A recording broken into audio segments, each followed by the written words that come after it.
The central question in life is, what would happen if you had everything that you want?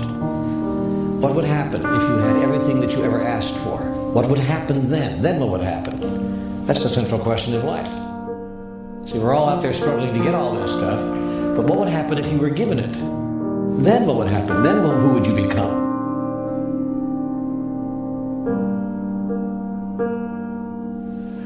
If all this is gone, who am I? And when I got who I was not, I got, for the first time, who I could really be.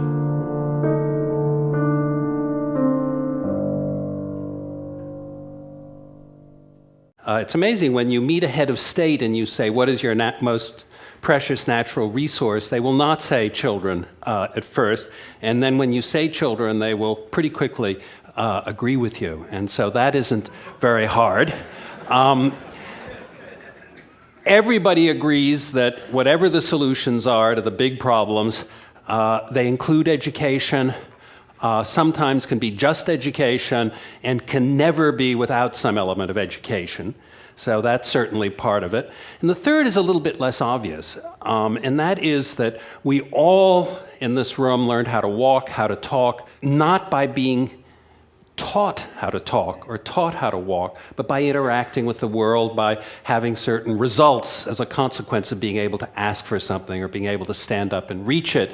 Whereas at about the age 6, we were told to stop learning that way, and that all learning from then on would happen through teaching, whether it's people standing up like I'm doing now, or a book or something, but it was really through teaching.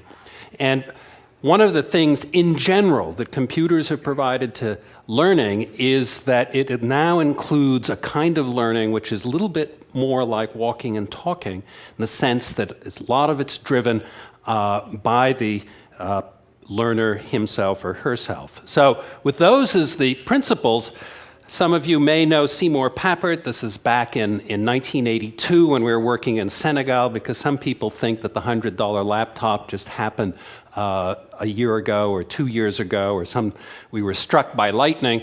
This actually has gone back a long time, and in fact back to the 60s. Here we're in the 80s. Steve Jobs had given us some laptops. We were in Senegal. It didn't scale, but it at least was bringing computers to developing countries and learning pretty quickly that these kids, even though English wasn't their language, the Latin alphabet barely was their language, but they could just swim like fish, they could play these like pianos. A little bit more recently, I got involved personally, and sort of these are two anecdotes. One was in Cambodia, in a village that has no electricity, no water, no television, no telephone, but has broadband internet now. And these kids, their first English word is Google, and they only know Skype. They've never heard of telephony, okay? They just use Skype. And they go home at night, they've got a broadband connection in a hut that doesn't have electricity. The parents love it because when they open up the laptops, it's the brightest light source in the house. And talk about where metaphors and reality mix. This is the actual school. In parallel with this, Seymour Papert got the governor of Maine to legislate one laptop per child in the year 2002.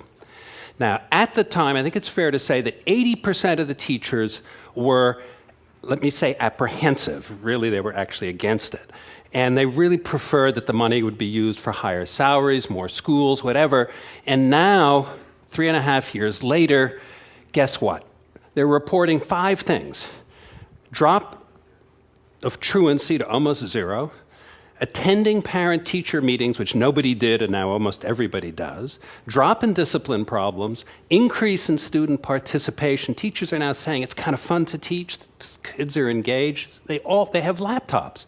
And then the 5th, which interests me the most, is that the servers have to be turned off at certain times at night because the teachers are just getting too much email from the kids asking them for help. So when you see that kind of thing, this is not something you have to test. The days of pilot projects are over. See, I believe with everything that's in me, you win with your heart, not your head. Coach Lombardi, the great coach of the Green Bay Packers, in the last meeting he spoke to before he died, was speaking to a group of top executives in Washington, D.C. Early in his speech, speaking to these hundreds of people out there, he said, "I'm going to give you tonight the secret of winning in business." There was a hush that came over the room. You could hear a pin drop. And the great man said, "The secret to winning in business is heart power. You capture the heart, you capture the man. You must get your people to fall in love with your company." See, folks, the single most important lesson I learned coaching football and coaching A.O. Williams is you win with your heart, not your head. You win on emotion, not on logic. Lombardi. A certain magic still lingers in the very name. It speaks of duels in the snow and cold November mud.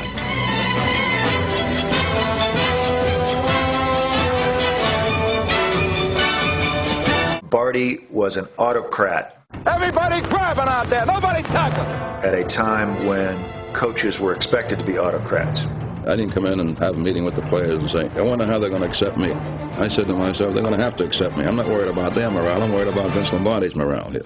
Come on, look at me. He knew how to drive men. Look at me. They achieved more than they thought they could. And he didn't always do it in a way, I think, that endeared players to him at the moment. Go ahead now, you had him. But you go back and talk to any of Lombardi's guys, they swore by Vince Lombardi.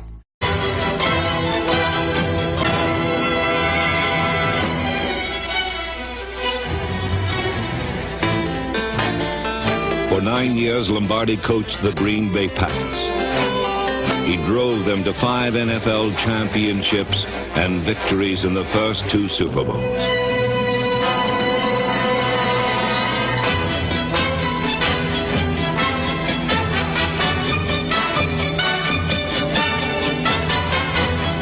His game plans contained a minimum of simple plays executed with a maximum of effort. If you look at this play, what we're trying to get is a seal here and a seal here and try to run this play in the alley.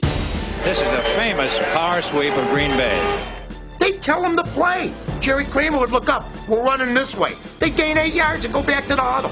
And they knew it was coming. That's motivation. That's intimidation. To Jim Taylor on a power sweep, cutting back to the 10. Taylor is in for the touchdown. The Packers won 5 championships in 7 years.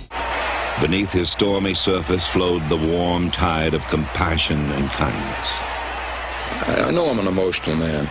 In order for me, for example, to give everything of myself, to take the mental anguish that's all part of the game, the emotionalism that's all part of this game, in order for me to do this for someone else, I think there has to be a certain amount of love for that other person. There's love for each other, in other words, in the game of football.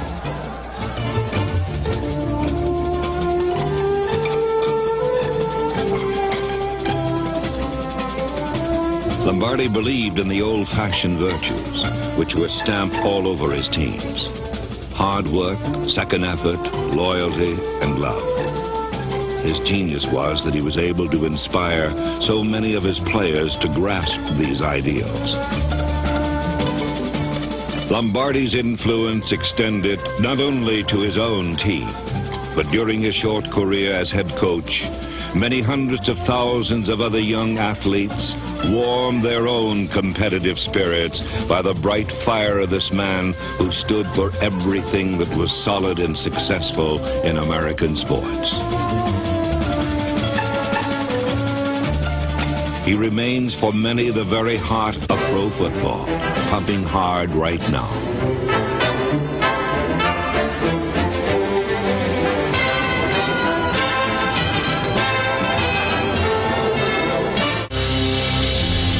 There was a timeless quality about Coach Lombardi's principles, his concepts, his beliefs. Coach said it very simple. You don't do things right once in a while, you do them right all the time. He was from Brooklyn, the son of a butcher, tough as nails, gap teeth, horn-rimmed glasses, but he knew football. So much so that they put his name on the Super Bowl trophy. Vincent Thomas Lombardi. When he was first named head coach, we had a meeting and said, I have never been a loser, and I'm not about to start now. You'll be proud of this game, and you can do a great deal for football today. Forceful, full of energy, full of fire, full of burn. Hey, what about that now? But he was a good teacher. He gave me permission to dream. He gave me permission to believe in myself and believe that I could be one of the better guards in the game at that time. Go out there and play this ball game like I know you can play it. He was an incredibly demanding, difficult human being, and I think because he demanded so much of himself that he could demand that much of us. That last drive in the Ice Bowl personifies the Lombardi era and the Lombardi team. We found all the fire and all the heart and all the principles of Coach Lombardi. And that's what took us down the field at 65 yards and into the end zone. Third and goal, quarterback. That philosophy, his principles, his beliefs, his concepts were relevant 4,000 years ago. And they'll be relevant 4,000 years from now.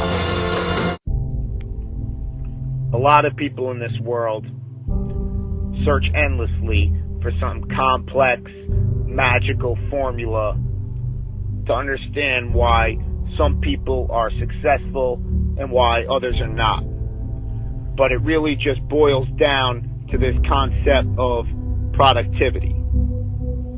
That you're going to apply the most amount of effort to the best of your ability in the allotted time that you have. And all successful people realize that time is the most precious commodity that's out there. It's the one thing that you can't buy or ever buy back. So these successful people realize that they have an allotted time to perform a given task, so that they have to give it their absolute all to doing that task. Because going through the motions is the most disadvantageous thing that you could do. And all successful people realize that they're going to give it their absolute all and put in their heart and soul to any task that they do, no matter how small or how large it is. Then you'll be successful. And I'm here to tell you, number one, that most of you say you want to be successful, but you don't want it bad. You just kind of want it. You don't want it badder than you want to party. You don't want it as much as you want to be cool. Most of you don't want success as much as you want to sleep. Some of you love sleep more than you love success. And I'm here to tell you today, if you're going to be successful, you got to be willing to give up sleep. We're just about out of time. I'm always aware that sitting at home are people who find it hard to relate to some guests. And there you are with your gold Rolls Royce, and you've made it, but you've also been down the bottom. What would you be saying to people who are really struggling with some pain and discouragement? We've got about a minute and a half. How would you advise them to approach their life now? Or I would look at them and want to ask them some questions, 4 simple questions. The first one is, what age have you set yourself to reach your full potential that God might maximize your life?